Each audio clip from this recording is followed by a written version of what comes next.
Not happy with the shape of your legs? Let's transform them together with 4 incredible inner-outer thigh moves. I'm Samantha Clayton, Director of Fitness at Herbalife, and I'm here to help you enjoy an active, healthy life. I've talked about the often ignored inner-outer thigh area before, and I've explained that even athletic people need to pay attention to these muscles because they're important for all sideways movement involved with sports. And although there is no such thing as fat spot reduction, it doesn't hurt to target specific problem areas so that when you do burn fat in workouts, you'll eventually reveal strong and toned muscles. Why not get warmed up and give these exercises a try? We're going to start out by just simply lying on your side. You want to rest on your elbow, shoulder, elbow, and you're going to lie on your side, and I want you to make sure that you're actually lying on your hips. So you're going to be lying on your right side to start with. You're going to cross your left leg over the right leg, and all I want you to do is simply flex the toe of the foot that's closest to the floor and lift up and lower, lift up and lower. So this is just really simple, basic move that works the outer thigh area. You're just going to lift and lower. Now, I want to show you how we can make this move a little more challenging by using a weighted bar. So let me just show you that. I have my trusty weighted bar. And all you're going to do is get back into that position. You're going to place the bar on the inside of the foot and place the other end of the bar on the mat. Hand on top of that. Again, find that position, 1 foot over. You want to make sure that your body's in a nice line, holding onto the weight. And again, really small movements, but just lifting the foot up off the floor. So understand that you don't have to have a weighted bar like this from the gym. You can simply use a broomstick at home, just anything that you can find that can add a little bit of weight. Another way to add weight to it is to use maybe some ankle weights and just something to make it a little more challenging. So about 12 reps is fine, and then we're going to switch to working the other leg. But what we're going to do is let me show you it without the bar first. Again, get into that perfect side lying position, but this time your lower leg's behind you, foot's flexed on top, and we're going to do a simple leg lift. So we're just lifting right here, engaging the core, engaging the glutes, keeping the foot flexed and just lifting up. Now, if you're uncomfortable in this position with the shoulder, you can always go down to a full side lying position and lay down and be comfortable. You don't want to lift the hip too high. I feel most comfortable in this position, but you choose what's right for you. And now we can add some weight to this move in the same way. So all I'm going to do is take the bar and simply add it to the outside of the foot, place my hand on the bar, get back in position, hips are forward, hips are stacked up one on top of the other. This bottom leg is simply for support, and I'm just going to lift and lower. I'm controlling the movement on the way up and controlling the movement on the way down. So I'm going to switch sides now and perform both of those moves on the other leg. So finding your position. I'll do a few without the bar to get myself warmed up. So getting in position, hips are stacked, one leg over the other, and simply lifting up. Again, flexing the foot and lifting up. Now I'm going to add the weight. So I'm simply going to come over, I'm going to add the weight, holding on to the weight here and lift up.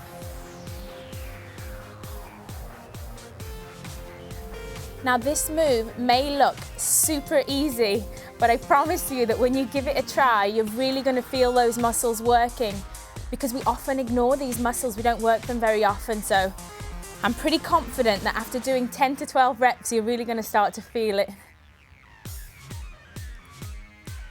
Right, let's put the bar down and let's switch to the top leg. So again, bending the bottom leg behind you, adjusting yourself so that your hips are in that nice straight line.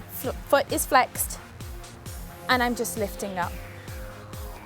Again, you just want to use this hand for support, because I don't want to lean forward, I don't want to lean back, I want to be nice and centered in the middle. Again, very small movements. We don't want to lift the leg up too high. And then let's add in that little bit of resistance, placing the bar on the outside of the foot, holding the bar down to keep it steady. And feel free to just adjust yourself so that it feels right. If you don't feel comfortable, adjust your body, make sure that everything's in nice alignment. Now let's go on to my next move that involves using a simple soccer ball. So I'll put my bar down. Simple soccer ball, you're gonna lay on the floor, lay on your back.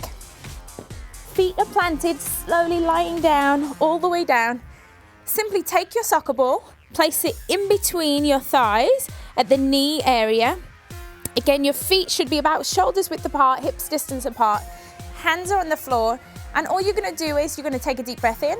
As you breathe out, roll your pelvis under and squeeze the ball, and then relax. You're gonna just squeeze the ball with all your might with your inner thighs and relax. And you're gonna wanna do this move again about 10 to 12 times. It's a great time to focus on your breathing, just slow, controlled breathing. Remember, really tuck your pelvis under as you squeeze. Again, this is another move that looks so simple, but once you're doing it, you'll really feel those inner thigh muscles working hard.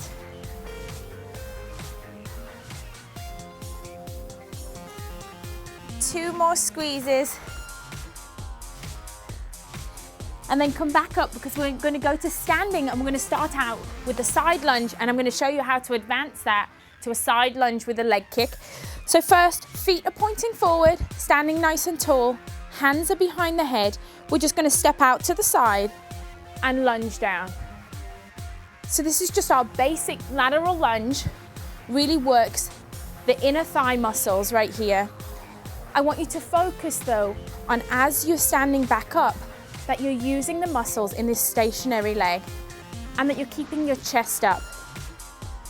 So we're gonna add in a little bit of an extra move, a side kick, but I want you to be careful not to kick too high and make sure that you really are warmed up before you give it a try.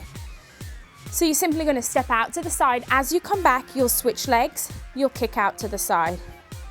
We'll go down, come up, kick out to the side.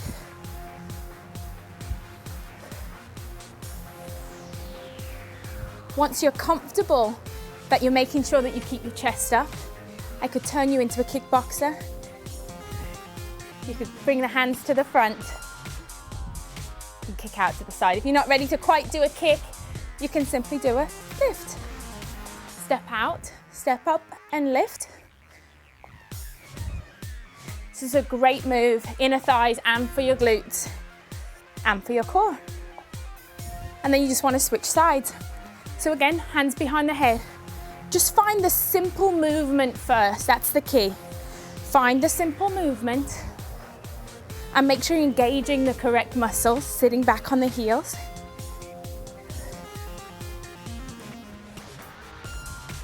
Great job. Switch legs and kick. Down we go. Switch legs, kick up.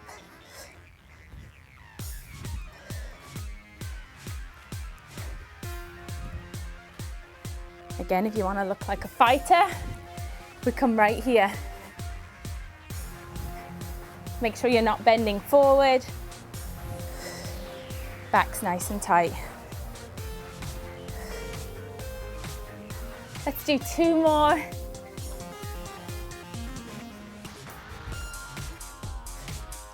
Try to perform 12 to 15 reps of each and repeat sets as your time allows. 2 sets is a great starting point, but always remember to do what feels right for you. You may have felt that these exercises we performed really worked your core too, and that's because your core is your powerhouse. It's especially engaged when you're doing slow, purposeful movements. The days of the promise everything machines that you simply squeeze all day while seated are gone and have been replaced by these dynamic, functional movements that engage several muscle groups at the same time. Have fun adding some new exercises to your current routine. Remember to always start out slow and build up your range of motion as your body improves.